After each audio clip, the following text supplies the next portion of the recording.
નમસ્કાર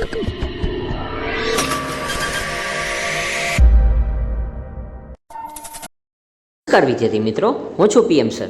વિદ્યાર્થી મિત્રો, આજે આપણે બીકોમ સેમ 4ની જે અત્યારે એક્ઝામ ચાલે છે તો એના વિશે આપણે વાત કરવાના છીએ. આવતીકાલે તમારે જે પેપર છે 22 તારીખે સોમવારે, તો તમારે બિઝનેસ કોમ્યુનિકેશન જે પેપર છે તેના માટે આપણે મોસ્ટ એમ્પી ક્વેશ્ચન છે તમારી સમક્ષ રજૂઆત કરવાના છે. પરંતુ વિદ્યાર્થી મિત્રો, આપણે એક રિક્વેસ્ટ છે, આ વિડીયોને તમે જોવો છો તો આ વિડીયો ઉપર આપણે 100 લાઇકનો ટાર્ગેટ મૂકેલો છે જે તમારે પૂરો કરવાનો રહેશે. જો તમે 100 લાઇકનો ટાર્ગેટ પૂરો કરશો તો આવી રીતે અમે અવનવા વિડીયો છે તમારા માટે મોસ્ટ એમ્પી જે છે પ્રશ્નો એ અમે તમારી સમક્ષ રજૂઆત કરી દઈશું. અને હા વિદ્યાર્થી મિત્રો, આપણી ચેનલ ઉપર કોમર્સને લગતા તમામ અપડેટ તમને જોવા મળશે. સાથે સાથે એમકોમ તમે કરશો તો એમકોમના પણ મોસ્ટ એમ્પી ક્વેશ્ચન તમને જોવા મળશે. અને હા વિદ્યાર્થી મિત્રો, જે વિદ્યાર્થી મિત્રો બીકોમ સેમ 2ની એક્ઝામ દેવાના છે અથવા તો એમકોમ સેમ 4 અને એમકોમ સેમ 2ની એક્ઝામ દેવાના છે તો એના પણ મોસ્ટ એમ્પી ક્વેશ્ચન તમને મળી જશે. પણ જો તમારી કોમેન્ટ ઝાંચી આવશે તો એ મુજબ આપણે વિડીયો તમને ફટાફટ બનાવીને મોકલી દઈશું. તો વિદ્યાર્થી મિત્રો, આજે આપણે વાત કરવાની છે. અને હા, ઘણા બધા વિદ્યાર્થીઓ એવા છે કે આપણે જોયેલું છે કે 60% એવા લોકો છે કે આપણી ચેનલ ઉપર ખાલી વિડીયો જોવે છે, આપણી ચેનલને સબસ્ક્રાઈબ નથી કરતા. તો ઘણા બધા વિદ્યાર્થીઓ એવું કરે છે, તો આપણી ચેનલને સબસ્ક્રાઈબ કરો જેથી કરીને તમને કોમર્સની તમામ માહિતી છે એ વિડીયોમાં મળતી રહે છે. અને સાથે સાથે નવા જે અપડેટ હશે એ પણ તમને જાણવા મળશે. તો ચલો વિદ્યાર્થી મિત્રો, આપણે આગળ શરૂઆત કરીએ.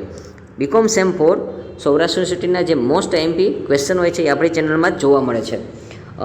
ચલો આપણે ફર્સ્ટ, આ તમારું બિઝનેસ કોમ્યુનિકેશન છે વિદ્યાર્થી મિત્રો. એટલે આ જે પેપર છે એ ઇંગ્લિશ મીડિયમ અને ગુજરાતી મીડિયમ બોથને સેમ જ આવવાનું છે.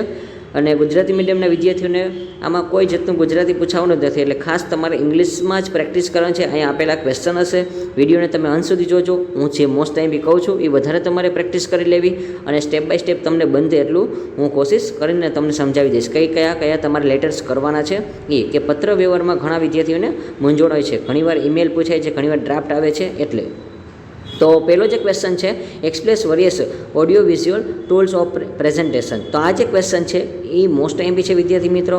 ત્યાર પછી second question, discuss the qualities of good presentation. તો અહીંયા જે ક્વોલિટીઝ લખેલું છે વિદ્યાર્થી મિત્રો, ત્યાં ઘણીવાર એલિમેન્ટ્સ પણ આવી શકશે કે discuss the elements of good presentation. તો આ પણ ક્વેશ્ચન 100% આવતીકાલે પેપરમાં તમારે પૂછવાનું છે. ક્વેશ્ચન નંબર 2 છે એ. ત્યાર પછી ક્વેશ્ચન નંબર 3 તમારે શોર્ટ નોટમાં પણ પૂછાઈ શકે છે. ઈમેલ અને સેલ ફોન, તો એના એડવાન્ટેજ એન્ડ ડિસએડવાન્ટેજ છે એ તમારે ખાસ કરીને જવાના છે. ઈમેલના એડવાન્ટેજ અને ડિસએડવાન્ટેજ અથવા તો શોર્ટ નોટ સ્વરૂપે પૂછાય તો તમે લખી શકો છો, અને એડવાન્ટેજ અને ડિસએડવાન્ટેજ છે એ સેલ ફોનના પણ તમારે રાઇટિંગ કરવાના છે. ત્યાર પછી એને તમારે ખાસ એકવાર રીડિંગ કરીને જવું. આ ત્રીજો ક્વેશ્ચન છે એ પણ મોસ્ટ એમ્પી છે. ત્યાર પછી question number 4, discuss the importance of body language in job interview. તો આ જે ક્વેશ્ચન છે વેરી મોસ્ટ એમ્પી છે વિદ્યાર્થી મિત્રો, તમારી પરીક્ષામાં આવી શકે છે અને કાલે પૂછાઈ પણ શકે છે બોડી લેંગ્વેજ વાળો. અને ત્યાર પછી ઘણીવાર એમાં એટીટ્યૂડ પણ આવી શકે છે એટલા માટે. ત્યાર પછી question number 5, discuss the factor to be taken in to a consideration while preparing for a job. તો આ પણ ક્વેશ્ચન છે એના સ્ટેપ તમારે ખાસ કરીને જવા. આવતીકાલના માટે આ પ્રશ્ન એક યુનિક બની શકે છે અને ખૂબ જ અગત્યનો છે એટલા માટે. તો ટોટલ મેં તમને અત્યારે અહીંયા 5 પ્રશ્નો આપેલા છે. આ જ 5 પ્રશ્નો તમે કરીને જશો તો આમાંથી તમારે આઈએમપી થિયરી આવી જશે. ત્યાર પછી આપણે લેટર્સની વાત કરી, કયા ચેપ્ટરમાંથી પૂછાવાના છે, લેટર્સ કયા ટાઈપના પૂછાય છે, એના માટે મેં સંપૂર્ણ તમારા માટે એડિટ કરીને મૂકેલો છે. ત્યાર પછી આપણે જોઈએ તો letters of compliance and adjustment. તો તમારે કમ્પ્લાઇન પૂછાવાના છે. તો complain for the supply of defective goods and demand goods. ત્યાર પછી એમાંની અંદર Roman number 2, adjustment for defective and demand goods. અને ત્યાર પછી Roman number 3, complain about a defective refrigerator. તો આ 3 મેં તમને ટોપિક આપેલા છે. આ 3માંથી તમારે એકાદો ટોપિક છે એ તમારે પરીક્ષામાં આવી શકે છે. તો ખાસ તમારે આની સંપૂર્ણ તૈયારી કરવી. અને આ વિદ્યાર્થી મિત્રો, જે વિદ્યાર્થી મિત્રો આપણે ચેનલ ઉપર નવા હોય છે એ ફટાફટ આપણી ચેનલને લાઇક કરી દેજો, શેર કરી દેજો, સાથે સાથે સબસ્ક્રાઈબ કરી દેજો, જેથી કરીને આવનાર તમામ વિડીયો છે એ તમને તમારા સમયસર તમને મળી જશે. ત્યાર પછી આપણે લેટર્સ ઓફ ડેપ્ટ કલેક્શન એન્ડ પેમેન્ટ રિમાઇન્ડર. તો એની અંદર આપણે 3 પાછા એક લેટર્સ મૂકેલા છે અને ડેપ્ટ કલેક્શન છે તો અગત્યના છે.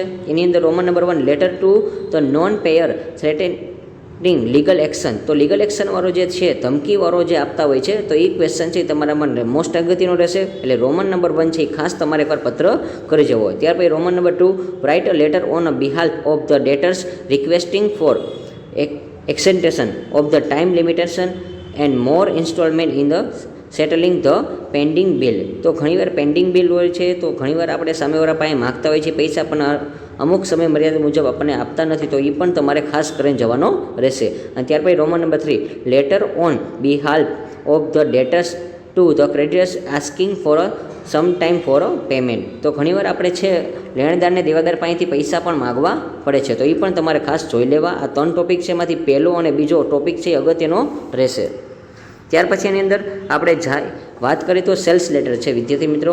તો સેલ્સ લેટર છે એ તમારે વેચાણને લગતા પૂછાય છે. તો એની અંદર આપણે જોઈએ તો sales letter for beauty cream. તો બ્યુટી ક્રીમ છે અત્યારે જાતની પ્રોડક્ટ છે, એ અત્યારે ઓનલાઈન શોપિંગમાં પણ મળી રહે છે, એટલા માટે આ અગત્યનું રહેશે. ત્યાર પછી Roman number 2, competitive exam coaching centre. અત્યારે કોમ્પિટિટિવ એક્ઝામ ચાલી રહી છે, તો ઘણી બધી સરકારી ભરતી આવે છે, એના માટે પણ તમારે આ યુઝફુલ થઈ શકે છે. અને ત્યાર પછી Roman number 3, sales letter for air conditioner. અત્યારે ઉનાળો ચાલી રહ્યો છે, તો એના માટે આપણે એર કન્ડિશનર ટોપિક પણ લીધો છે, જો તમારી એક્ઝામમાં આવી શકે છે એટલા માટે. અને ત્યાર પછી રિપોર્ટ રાઇટિંગ તમારે પૂછાય છે. તો રિપોર્ટ રાઇટિંગ છે એ અથવામાં જ આવે છે ઘણીવાર. તો એની અંદર આપણે વર્ક એક્સિડન્ટ એન્ડ ઇન્જરીઝ, તમે જ્યાં વર્ક કરો છો ત્યાં તમારું કોઈ પણ પ્રકારનું એક્સિડન્ટ થાય છે એના માટે, અથવા તો કોઈ બીમારી આવી જાય છે એના માટે તમારે એક રિપોર્ટ લખવાનો છે. ત્યાર પછી ક્વેશ્ચન નંબર એની અંદર Roman number 2, causes of a decline in the business of branch and suggestion to arrest it.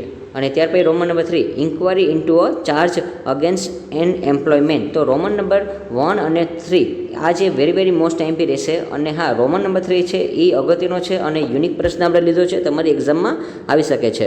અને હા વિદ્યાર્થી મિત્રો, અહીંયા જે મેં તમને આઈએમપી આપેલું સંપૂર્ણ પૂરું થાય છે. અને હા, જે વિદ્યાર્થી મિત્રો આપણી ચેનલ ઉપર નવા હોય છે એ આપણી ચેનલ લાઇક કરો, શેર કરો અને સાથે સાથે સબસ્ક્રાઈબ કરો. અને વિદ્યાર્થી મિત્રો ભૂલતા નહીં, આપણે આ વિડીયો પર 100 લાઇકનો ટાર્ગેટ મૂકેલો છે, અને વિડીયોને મેક્સિમમ શેર કરો, જેથી કરીને ઘણા બધા વિદ્યાર્થીને જે માહિતી નથી મળતી એને પણ મળી રહે છે. અને આવી જ રીતે આપણે નવા વિડીયોને નવા ટોપિક સાથે મળતા રહીશું. ત્યાં સુધી આવજો.